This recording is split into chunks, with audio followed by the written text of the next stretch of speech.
The power of the middle. Yesterday was loud. The cross, the crowds, the chaos. But today? Today is the loudest silence in history.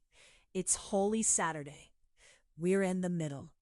And if we're being blunt, the middle is where most of us live our lives, somewhere between the tragedy that just happened and the breakthrough we're praying for.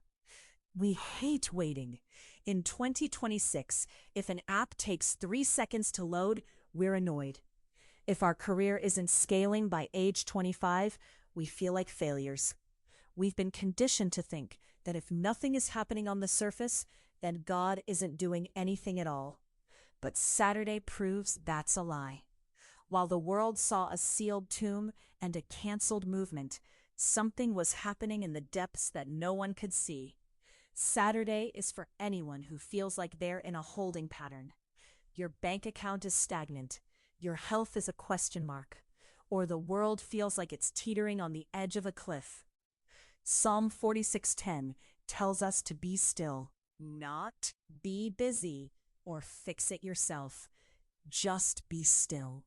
Holy Saturday is the ultimate test of that stillness. It's the day where faith is forged because there's no evidence of a win yet. If you're in a Saturday season of life right now, where the news is bad and the heavens seem silent, don't check out. Silence isn't absence, it's preparation. Don't let the silence fool you. The story didn't end on Friday, and it's not staying in the tomb today. Tomorrow, everything changes. Tomorrow we talk about the ultimate disruption of the status quo. Be back here tomorrow morning. We're going to talk about why the tomb is empty and why that means your middle isn't your end. Please like, share, and subscribe if you found this video informative.